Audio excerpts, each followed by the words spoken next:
Boa noite a todos, sejam muito bem-vindos. Que Jesus nos abençoe, nos proteja e nos dê condições para que sejamos compreendidos por todos que cá estão. Como vocês podem olhar aí na tela, no perda de pessoas amadas. Nós vamos falar desse assunto. Ele está no Livro dos Espíritos, lá na parte 4 das esperanças e consolações. Para mim, esperança e consolação é o que mais a doutrina espírita nos proporciona, graças a Deus. Essa, eu acredito que seja a sua maior função.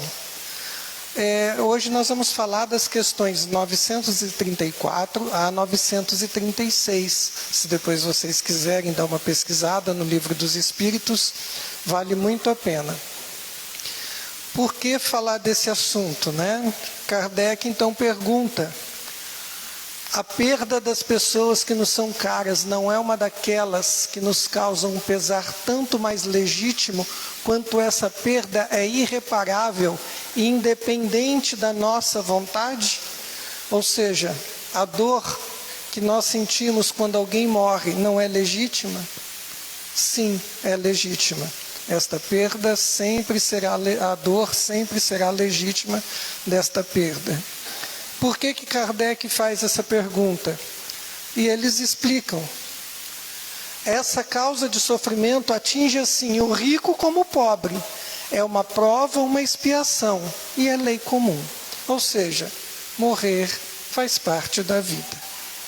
O processo nosso é de nascer, viver e morrer. Esse é o trajeto normal e comum que pelo qual todos nós passamos. E aí vem a pergunta: o que torna a morte tão terrível? Porque, inclusive, no centro espírita nós temos dificuldade de falar a respeito disso. Quando a gente comenta, não quero saber disso agora não. Olha, eu lamento informar, ninguém vai sair daqui vivo. Não estou falando hoje, estou falando da vida.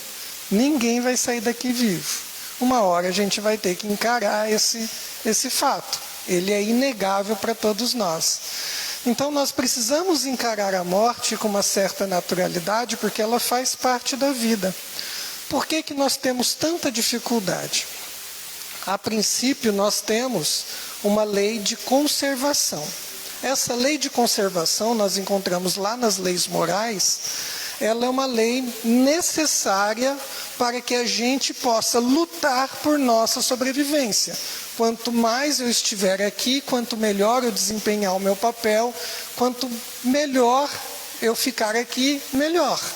Então eu tenho esse instinto de conservação, faz parte da natureza do ser humano, o instinto de conservação. Esse é um dos receios que nós temos, umas dificuldades para lidar com a morte. Uma outra questão do medo é da incerteza. O que nós vamos encontrar depois que a gente sair daqui? Então nós ainda não temos uma fé estabelecida, nós não temos aquela fé ardente da certeza dentro de nós que a vida após a morte é uma realidade. Esse é um ponto também. Nós temos medo porque nós não temos certeza. Dizem que é assim, mas eu não tenho certeza. Ninguém voltou para me dizer como era. Voltou sim, e eu vou mostrar como que a gente volta para falar como são as coisas no mundo espiritual. E tem também um medo interessante, porque quando a gente vai reencarnar, quando a gente vem aqui para a Terra, acontece uma coisa muito interessante. Nós nos reunimos com pessoas que nos ajudam no processo reencarnatório. E a gente promete mundos e fundos. Prometo que eu vou fazer isso, prometo que eu vou fazer tudo aquilo que está ali descrito no meu projeto reencarnatório. Chega aqui, encontra as baladas da vida, muda o rumo, muda o caminho, pega gosto pelas coisas, da preguiça, do não fazer nada, da curtição, da vida boa. E aí o que a gente faz? Se esquece do compromisso. Aí quando se aproxima do momento da gente voltar para o mundo espiritual, vem a consciência nos cobrar. Ela vai bater pesado, porque você não fez aquilo que você deveria. Tanto é que isso é detalhado no livro Missionários da Luz, quando Manassés, conversando com André Luiz, ele fala do completista. Completista é aquele que promete, quando chega do lado de lá, ele cumpriu. E eles dizem o seguinte: são raríssimos aqueles que completam o projeto reencarnatório. A maior parte, mais de 90%, não chega nessa condição, chega com débito maior ainda. Então esse é o compromisso nosso. Então, às vezes nós temos, isso é uma opinião minha, tá? Um medo da morte porque eu não cumpri aquilo que eu deveria. Então nós temos várias nuances aí a respeito. Mas tem um texto muito bonito, que depois, se vocês quiserem pesquisar, é de uma escritora do Rio Grande do Sul, chamada Lia Luft. E ela fala a respeito da morte. E ela tem uma frase que diz assim: ela, a morte, é o olho que nos contempla sem dormir. Está sempre na espreita, né? A voz que nos convoca e não queremos ouvir. Mas pode nos revelar muitos segredos. O maior deles há de ser. E olha o segredo, que coisa linda que ele é. A morte torna a vida tão importante. A morte que dá sentido à nossa vida. Saber que nós temos um tempo finito aqui na Terra nos impele a procurar coisas que vão fazer sentido na nossa vida. Procurar trabalhar as lições, as dificuldades, os problemas, aprender a lidar com as pessoas. Então isso dá sentido à vida. Então é muito bacana essa frase dela, porque mostra que realmente o que dá sentido à vida é a morte. Né? É meio estranho falar disso, mas realmente é isso. E ela complementa, ela diz ainda: somos mais que um corpo e ansiedade. Somos mistério, o que nos torna maiores do que pensamos ser, maiores do que os nossos medos. Olha que estímulo que ela está dando, nós somos maiores que os nossos medos. Se acreditarmos que viver é só comer, trabalhar, comprar e pagar contas, a morte da pessoa amada será desespero sem remissão. Ou seja, se a vida só está relacionada àquilo que eu estou vivenciando no aqui e agora, nas coisas materiais, a morte não fará sentido. E por causa disso, nós não nos conformamos, é o que ela coloca aqui, não acreditamos em mais nada. Então vem a revolta: por que que a gente morre? Por que que meu pai e minha mãe tiveram que morrer? Por que que meu amigo morreu? Por que que as pessoas morrem? Então a doutrina espírita vem trazer esse esclarecimento para a gente. E quando a gente não sabe lidar com isso, nós passamos por algumas fases. As fases do luto, o que é trazido pela psicologia, né? O que são as fases do luto? A negação. Tem gente que passa por um momento, a pessoa, o parente, o ente querido morreu, está acontecendo o velório e ela fala: não, eu tenho que trabalhar, tenho que fazer isso, tenho que fazer aquilo. Ela se nega a aceitar o que está acontecendo. Um outro momento é a raiva, ela começa a ficar frustrada com por que que isso aconteceu. Então ela tem essa dificuldade de aceitação de tudo isso.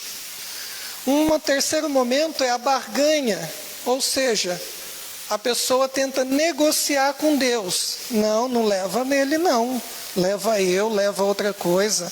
Eu dou tudo que eu tenho, mas deixa ele ou ela comigo. Então a gente tenta fazer essa barganha com Deus. Entra uma depressão, porque nós entristecemos por conta dessa perda, e é natural. não é natural quando ela se prolonga por muito tempo, aí a gente precisa de tratamento, precisa de cuidados. Então vem sim uma depressão, isolamento, cansaço. É a hora que a ficha começa a cair, a hora que a gente começa a entender que a morte aconteceu e que a perda é real. E por fim, só um minuto, por fim, nós temos a aceitação. O que é aceitação? É quando nós entendemos e compreendemos esse processo. Vale lembrar que essas 5 fases, as 4 primeiras, elas acontecem concomitante, ou elas têm fase. Às vezes a pessoa de manhã está numa sensação, na hora do almoço tem outra, está com raiva, à tarde ela já está querendo discutir com Deus, e à noite ela está deprimida, está triste. Então tem uma montanha russa de sentimentos, de emoções que estão sendo vivenciadas. Então nós precisamos passar por tudo isso para chegar na aceitação, compreender. A morte faz parte da vida. Ah, mas e quando a pessoa que morre é uma pessoa tão nova? A gente vai chegar lá, porque é uma das perguntas que Kardec também faz. Mas como vocês viram, a pergunta 934, eu dividi em 2 partes. A primeira fala que a morte é inevitável, tanto o rico quanto o pobre. Todos vão morrer, independente. E a segunda parte, mas já é uma consolação poderdes comunicar-vos com vossos amigos pelos meios que tendes, esperando que tenhais outros meios mais diretos e mais acessíveis aos vossos sentidos. Então Kardec está obtendo a resposta que, sim, acontece a morte, ela é natural. Porém, você vai poder conversar com aquela pessoa que já partiu. Como? A morte não existe? Ou a morte existe? René Descartes fala, penso, logo existo. Se eu penso, se eu existo, eu ocupo lugar no espaço. Se eu ocupo lugar no espaço e eu sou além do meu pensamento, então eu continuo vivo, continuo por aí. O que Kardec traz em Prolegômenos, uma questão bastante importante a respeito disso, porque ele escreve o seguinte: fenômenos alheios às leis da ciência ordinária se dão por toda parte, revelando da causa que os produz a ação de uma vontade livre e inteligente. O que ele está dizendo aqui? Que sempre na história da humanidade ouviu-se falar de assombrações, de espíritos, de aparições, né? Todo mundo já ouviu uma história dessa. Todo mundo já ouviu alguma coisa disso. Se já ouviram, algum fundo de verdade tem. E ele comenta, a razão diz que um efeito inteligente há de ter como causa uma potência inteligente. E os fatos provaram que essa potência é capaz de entrar em comunicação com os homens por meio de sinais materiais. Então, esses espíritos existem e eles se comunicam conosco. Eles dão fatos patentes de que eles são reais. Interrogada acerca de sua natureza, ou seja, quando Kardec vai estudar quem são os responsáveis por esses efeitos físicos, eles declararam pertencer ao mundo dos seres espirituais, que se despojaram do envoltório corporal do homem. Assim é que foi revelada a doutrina dos espíritos. Então eles disseram o seguinte: a mesa mexe, a assombração aparece, vários fenômenos ocorrem porque são os espíritos que estão se comunicando com vocês. Por isso que ele diz, a comunicação entre o mundo espírita e o mundo corpóreo estão na ordem natural das coisas. Faz parte da natureza. Então não tenhamos medo. Os espíritos se comunicam. De que forma eles podem se comunicar? Quais são os fenômenos de exteriorização da alma? Ou seja, como que eu sei que a alma existe? Durante o sono. Como assim?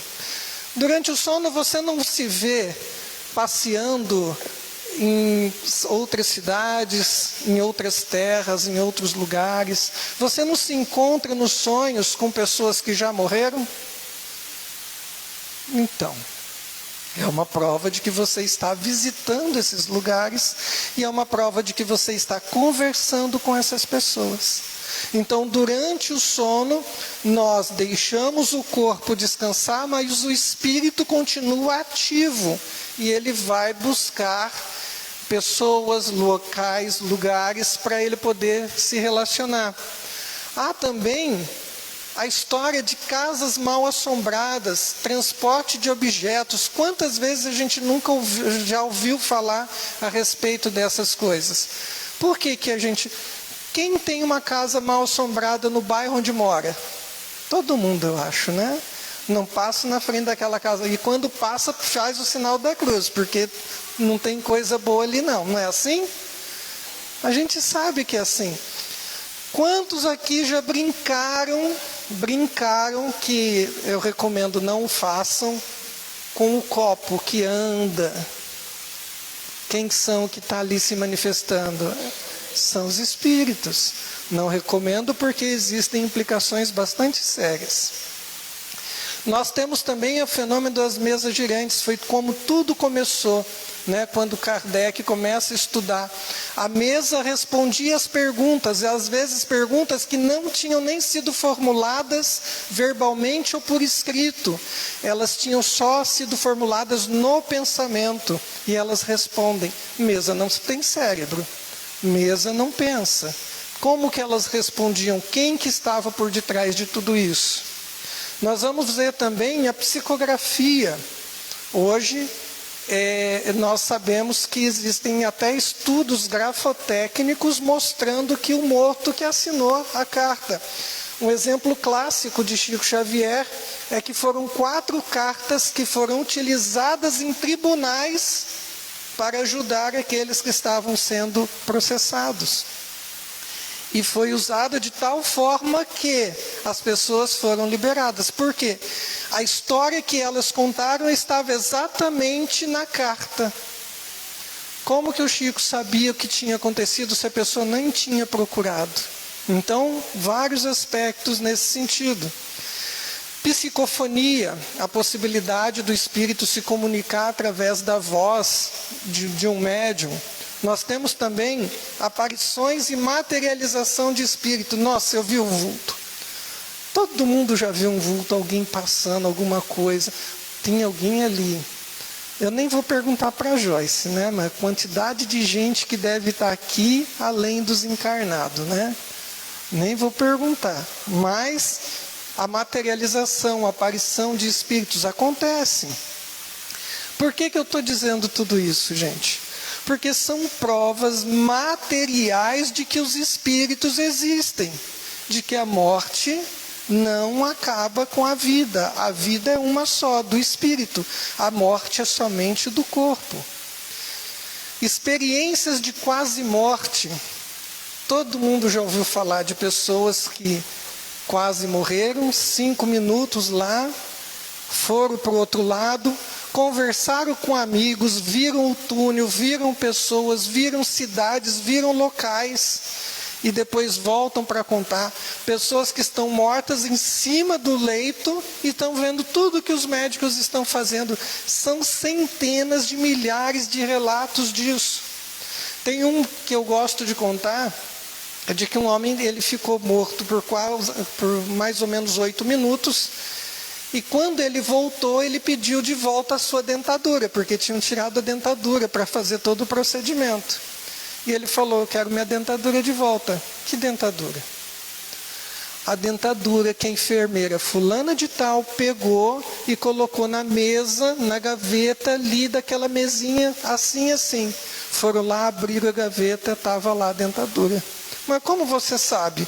Eu estava vendo tudo que vocês falaram, que vocês faziam, tudo que estava acontecendo. Tem um caso de uma menina, muito curioso, que ela se lembra, ela teve essa experiência e a professora, ela foi visitar a professora e a professora comentou uma coisa com os alunos e depois ela relatou para a professora. Isso aqui no Brasil, aconteceu aqui no Brasil, e ela relata isso tudo.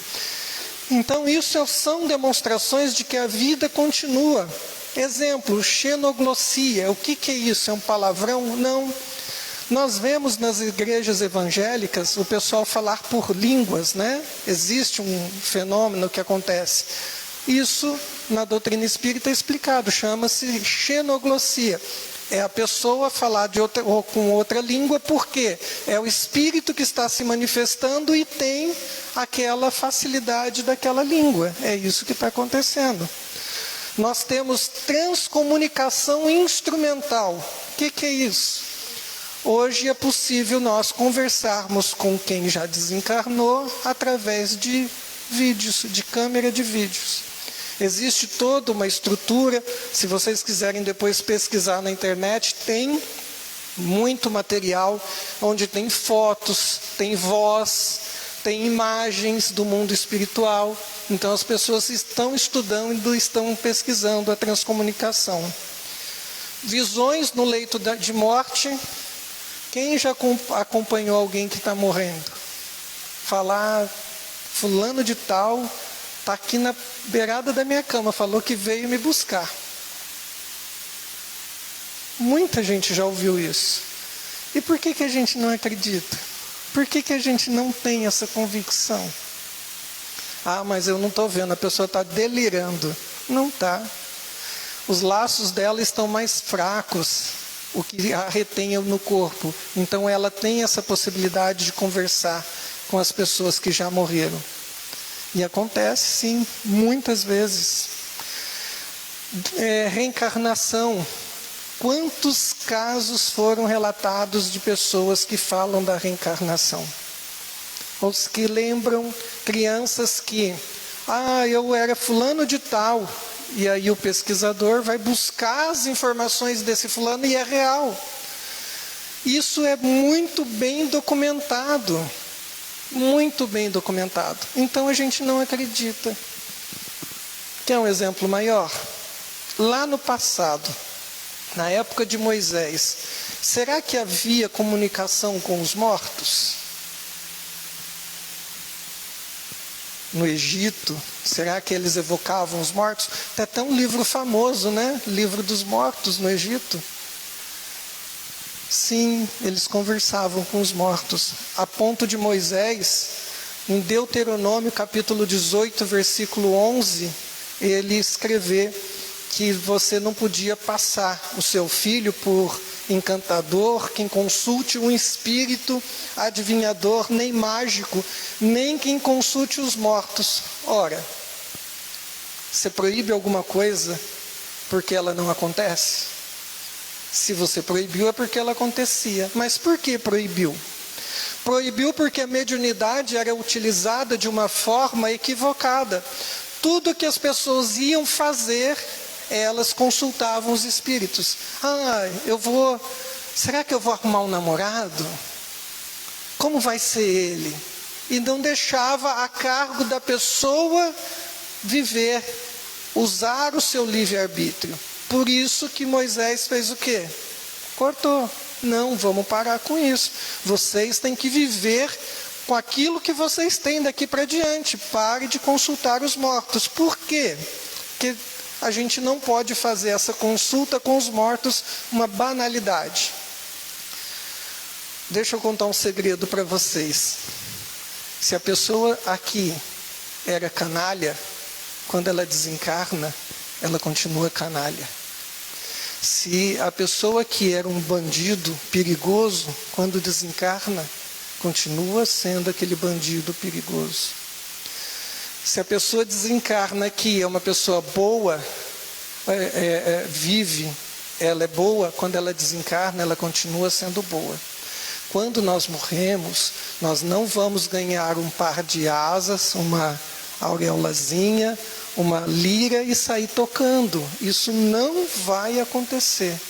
Nós vamos continuar sendo as mesmas pessoas. Quem tem miopia vai continuar míope.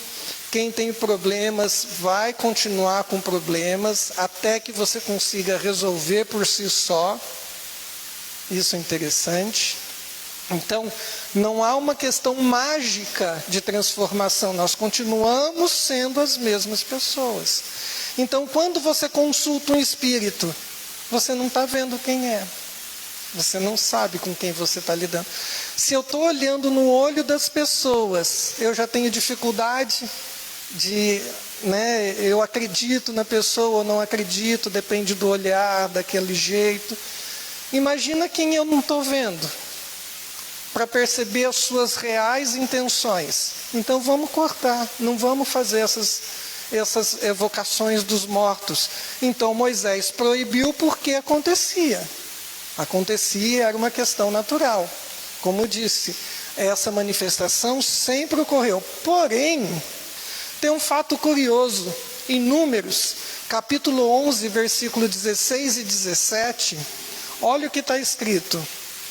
E disse o Senhor a Moisés: ajunta-me 70 homens dos anciãos de Israel, que sabe serem anciãos do povo e seus oficiais, e os trarás perante a tenda da congregação, e ali estejam contigo. Então eu descerei e ali falarei contigo. Não uma reunião mediúnica que ele está promovendo? Ou seja, são pessoas sérias, preocupadas com o povo, que estão se reunindo para traçar diretrizes e querem uma opinião, aquilo que possa ajudar. O que os espíritos bons vão fazer? Vão dar essas orientações. Mas as orientações, gente, elas são sempre de modo genérico. Ele não vai falar se você deve ou não fazer determinada coisa. Espírito bom não faz isso.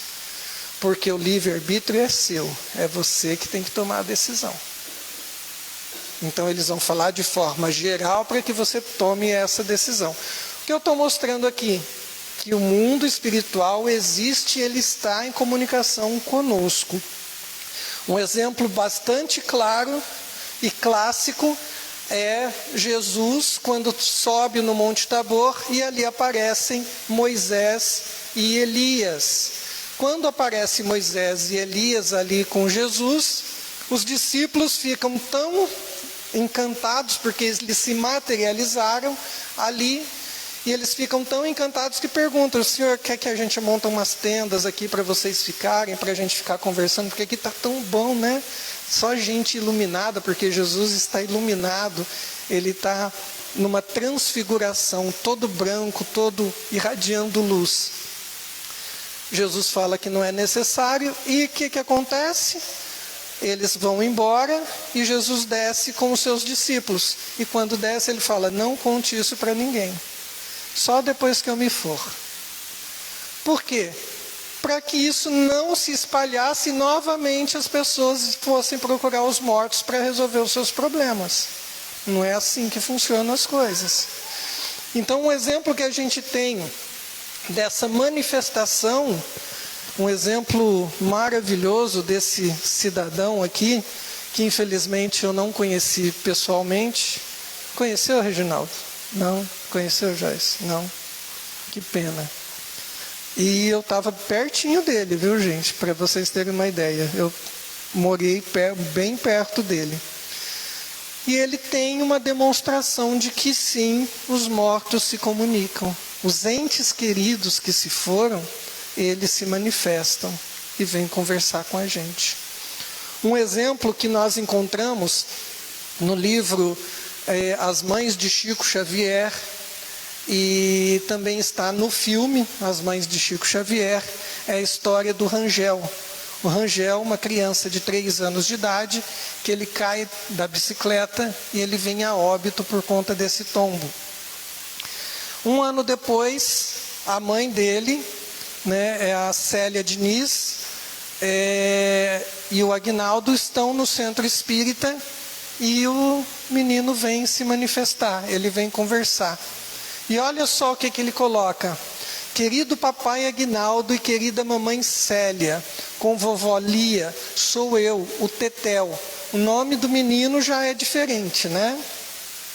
Estou com o meu avô Lico e com a minha tia Gilda. Vovô me auxilia a escrever porque eu estou aprendendo. Estou vendo a tia Lé. Eu estou vivo e vou crescer. Estou aprendendo a escrever só para dizer ao seu carinho e ao carinho da mamãe Célia que não morri. Vou aprender muitas coisas e muitas lições para saber escrever melhor, mas já estou mais adiantado que a Mariana. E creio que Aguinaldinho ficará satisfeito.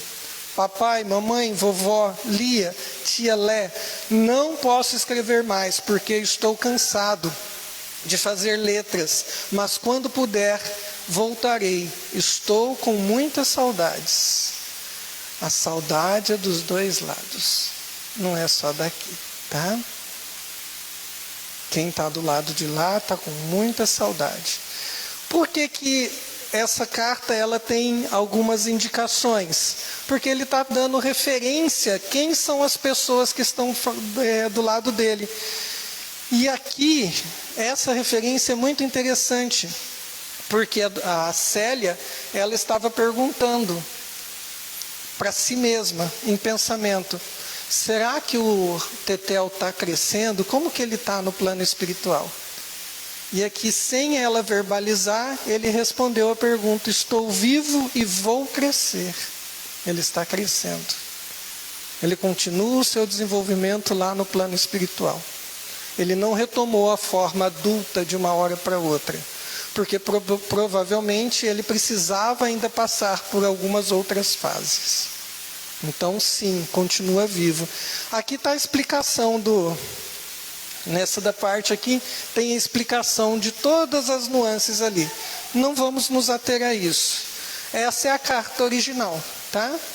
Essa daqui é a carta original. Podem ver que logo no começo a letra parece mesmo de criança que está aprendendo as primeiras letras. Depois há um desenvolvimento, né? E assim vai.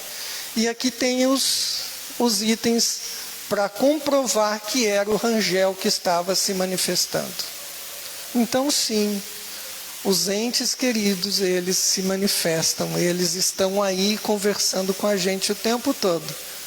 Não é, Marlene? Não é? Manda cartinha de vez em quando, né? É assim. Está lá, está trabalhando, está fazendo o seu papel, está seguindo a vida. E a gente aqui tem que fazer a mesma coisa. Seguir a nossa vida. É difícil? É claro que é difícil. Mas será que nós não podemos homenagear esses que partiram, fazendo o nosso melhor enquanto a gente está aqui? Não seria a melhor forma de fazer uma homenagem a eles? Acho que isso é o mais importante, da gente refletir. E aí a pergunta, né?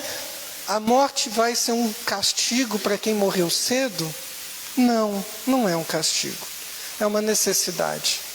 Porque muitas vezes aquele que partiu cedo, ele só veio complementar um tempo em que lá no plano, numa vida passada, ele apressou a sua vida.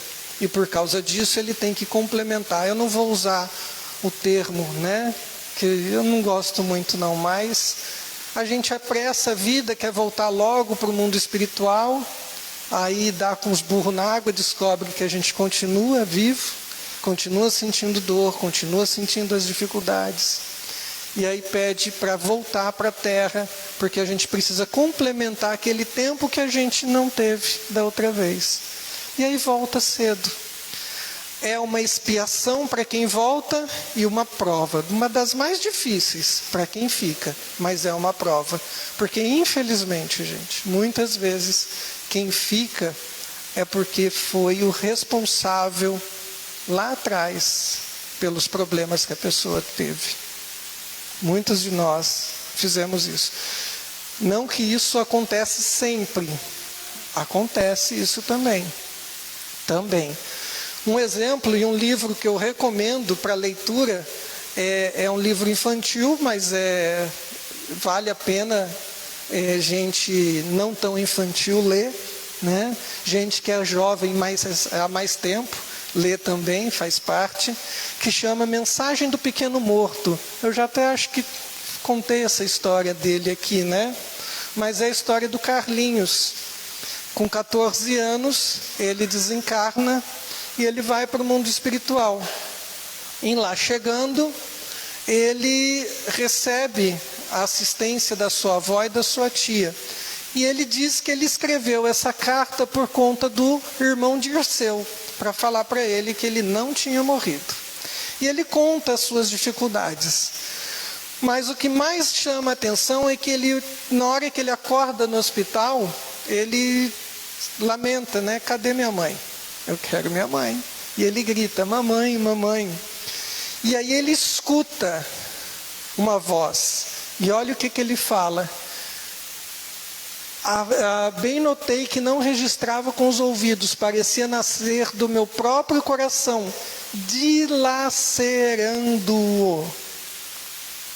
Ele escutou a mãe e aquilo cortou-lhe o coração, porque ela dizia, Carlos, Carlos, meu filho, volta, volta, não me abandone. Ela está o quê? Barganhando com Deus. E ela está numa revolta porque Deus tinha tirado o Carlinhos dela. Então essa história mostra que a dor que nós estamos sentindo, se ela não for bem administrada, o nosso ente querido do lado de lá vai sentir a mesma dor. Se você ama a pessoa que partiu, você não quer vê-la bem? Então, emane coisas boas e positivas. Jamais dor e sofrimento. Quem vai não está dizendo adeus, está dizendo até logo. Já já a gente se encontra. Tem calma. Lia Luft, nós somos mais que um corpo e ansiedades. Nós somos mais que isso. E aqui ele conta, né, a mãe dele, a avó dele, perdão, conta que ele ainda está muito ligado à sua mãe. E a sua mãe ainda não entendeu a vida. E esse apego, ele é desvairado e violento. E ela precisa se libertar de tudo isso. Sabe o que aconteceu com ele? Ele começa a sentir falta de ar. Tudo aquilo que ele viveu antes de desencarnar, ele começa a reviver. Se você ama a pessoa que partiu, deixa seguir o seu caminho. É difícil, mas a gente tem que aprender a se desapegar também. Por isso que o Chico, lá no Pinga Fogo, ele fala: nossos amigos desencarnados nos falam que as lágrimas da perda de alguém querido fazem a eles muito bem, quando essas lágrimas refletem a nossa saudade tocada de esperança. Aí, elas são luzes no caminho daqueles que são lembrados com imenso carinho. Mas, quando as lágrimas refletem revolta de nossa parte diante dos desígnios divinos que não podemos de imediato sondar, essas lágrimas prejudicam os desencarnados tanto quanto prejudicam os encarnados. Dói dos dois lados, aqui e lá. E para a gente encerrar essa pequena reflexão a respeito, nós temos no livro Lindos Casos de Chico Xavier, do Ramiro Gama, uma história intitulada O Ateu. Está lá no capítulo 142. Ele conta a história de uma pequena cidade no interior de Minas Gerais, onde vivia uma família. O pai, ateu, um filho, 12 anos de idade, e uma linda esposa. E o filho, tanto o filho quanto a esposa, falavam para o marido, né, e para o pai, para que ele mudasse, parasse de falar, debochar de Deus, porque ele não podia tratá-lo dessa forma. Mas ele não levava nada né? Ele levava isso no deboche mesmo, que Deus não existe, que não existia nada, que morreu, acabou tudo, e que o importante era ser rico, ser poderoso e ter tudo que ele podia ter. Então esse era o objetivo da vida dele. Mas a vida acontece. O menino morreu, 12 anos de idade. Morreu, o pai ficou desesperado. E nesse desespero, ele perdeu tudo, praticamente tudo. Inclusive a esposa, porque um pouco tempo depois ela morreu. 2 anos se passaram, os amigos preocupados com ele pediram que ele fosse numa instituição religiosa onde ele pudesse encontrar um pouco de conforto, de paz. Encontrou uma casa espírita e ali começou a se aproximar e começou a gostar do que estava acontecendo. Começou a se interessar pelas coisas espíritas. Até que um dia ele foi num centro espírita e um médium deu uma comunicação. Era o filho dele, conversando com ele. E ele fala: papai, que bom que o senhor está aqui. Que bom. E eu queria contar nesse nosso encontro uma história que o meu mentor espiritual contou para mim. Ele conta que lá na Índia tinha um homem, um fazendeiro bastante rico, poderoso e que gostava de ajudar as pessoas. Tinha uma aldeia próxima à sua fazenda e que ele queria fazer a doação de alguns bois, algumas vacas, alguns animais para aquela população tão carente. E aí o que aconteceu? Ele separou os bois, separou algumas vacas e uma vaca estava com um bezerro. E foi levar para a aldeia vizinha. Quando foi atravessar o rio, porque tinha um rio separando, todo o gado passou, exceto a vaca e o bezerro. Que tentou de todo jeito, não conseguiu fazer com que eles passassem. Até que alguém gritou para ele: amarra o bezerro e puxa ele para o outro lado da margem que a mãe vai acompanhar. Dito e feito, ele fez isso. Amarrou o bezerro, puxou, a vaca foi atrás. Mãe foi atrás do filhote. É natural que isso aconteça. E aí o menino termina essa história e fala assim para o pai: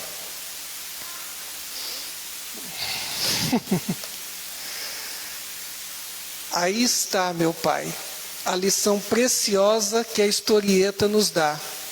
Foi preciso que eu fosse também amarrado pela enfermidade e jogado no rio da morte, para que o Senhor atravessasse o rio do preconceito e viesse até mim e sentisse como está sentindo comigo a vida verdadeira e desse modo iniciasse o resgate de suas faltas. Louvado seja Deus. Que Deus nos abençoe a todos. Muita paz.